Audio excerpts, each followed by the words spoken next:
Hi everyone, I'm Tally, this is Farrell, and we're bored of it, and welcome to our preview for the Dawn of Pangaea and its expansion, Wild Woods.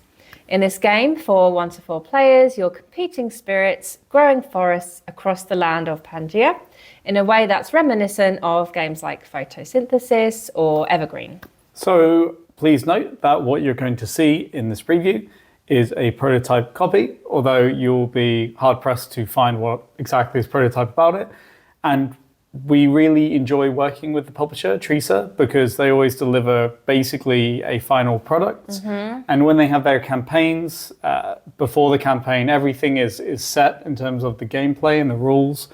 It's just that usually their stretch goals are to improve the components, which again, I think it's going to be impressive to do that. They're already pretty good from the start. Absolutely. So just keep that in mind as we go forward and explain how to play.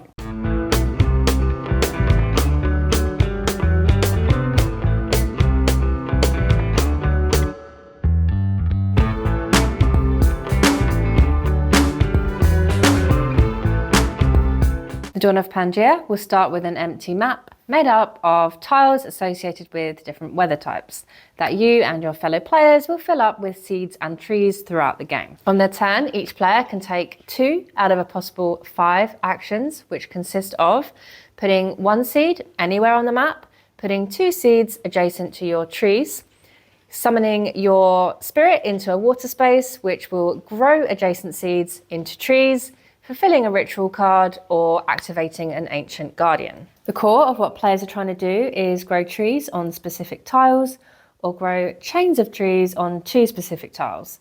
This is because the main way of collecting points is by fulfilling ritual cards, and they either ask you to provide certain weather tokens, which can be gained for each tree that you grow on the weather tiles, or by creating chains of trees from one weather tile to another weather tile. Interestingly, when you score a chain of trees, they are removed, freeing up the board. There's also a lot of intriguing interaction between the players. For example, when you use your spirit to grow your seeds into trees, your opponent's trees will also grow if their seeds are adjacent. You can also count your opponent's trees when scoring a chain from one weather tile to another. And using the Ancient Guardians can benefit other players. The end of the game will trigger once a player has reached or surpassed 30 points. Then all players will finish the round and get one final chance to fulfill a ritual card. After that, the player with the most points will win the game.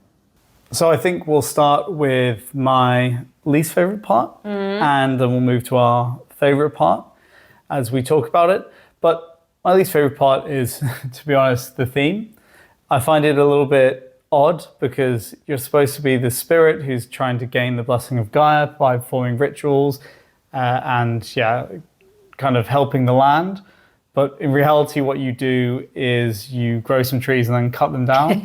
So it's more like you're some sort of lumberjack spirit than like nature-based one. It's just a little bit odd to me.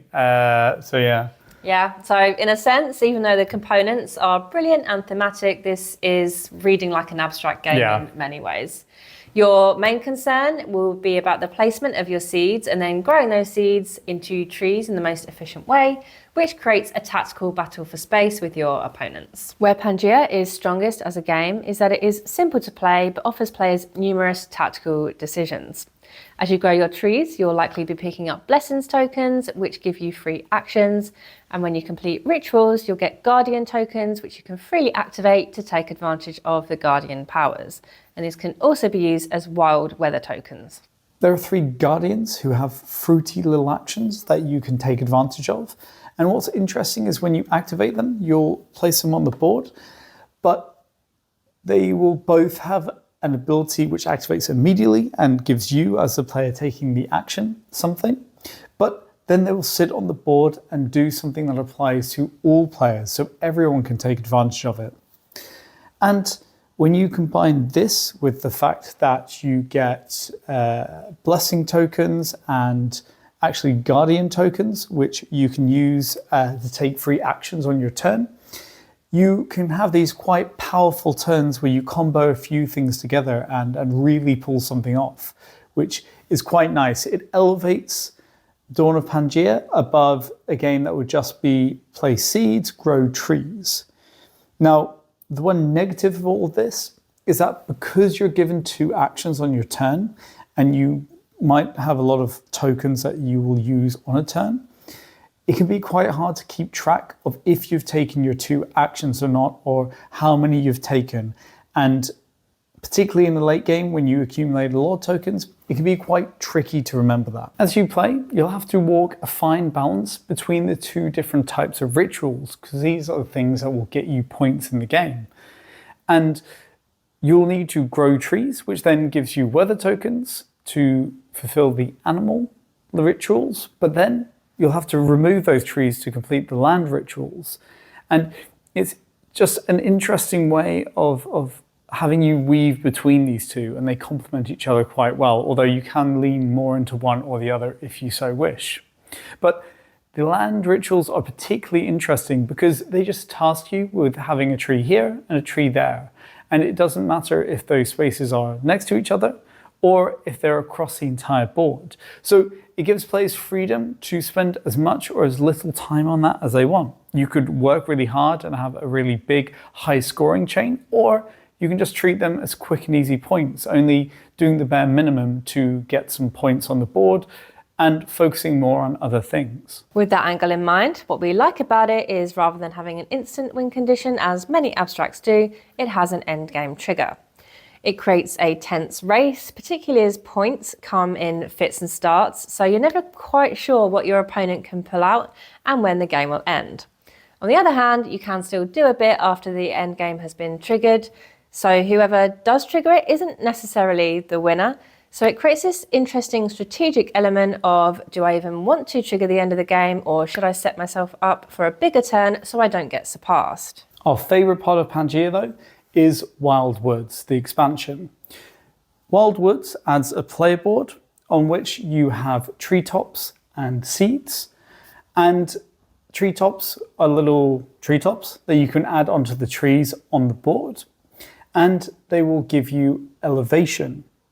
Now, elevation is important because it means that you no longer can only put seeds directly adjacent to your existing trees. You can instead spread them from further away. So you add a treetop onto a tree, and now you can spread seeds from that tree up to 2 spaces away. And if you have 2 treetops, you can spread them up to 3 spaces away. So it unlocks a whole nother element of the game and a whole nother kind of way of tactically thinking.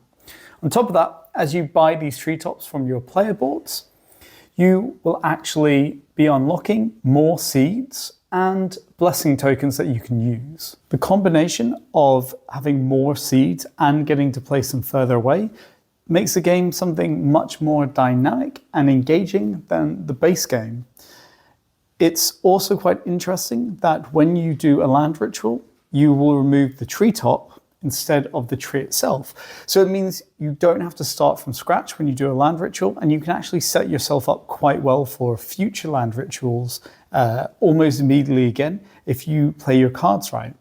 But placing these treetops back on your board comes at a cost, because certain ones of them will give you endgame scoring if these treetops are on the board at the end of the game.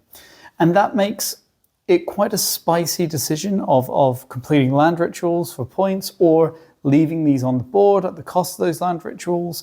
And it just makes endgame scoring a little bit more spicy because there's some points coming at the end of the game. And final thoughts. Dawn of Pangaea has a lot to offer a wide range of gamers. So if you take the base game, it's fairly simple in its rule set, but with some interesting tactical decisions and interactions.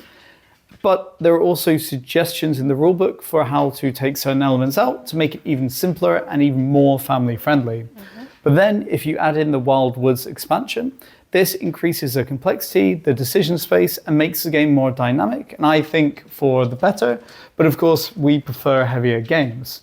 So it's interesting and I think fun that you can get what you want out of it, and it'll appeal to lots of different people. Yeah, agree. I think this could be something that we play with a lot of different people. We could play it together with the everything thrown in, like you say, we prefer that kind of thing. But then equally, we could get this out with family and just take some of the heavier things out. So I agree that the customizable weight, let's say, is super nice.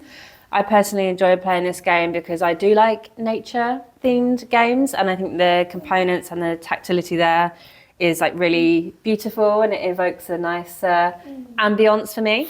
And yeah, sometimes with these types of kind of abstract games that are maybe on the lighter side, maybe there's not so much kind of chance to play on the offensive, but there is in this game. You can be annoying and place trees in certain spots just to stop your opponent going there.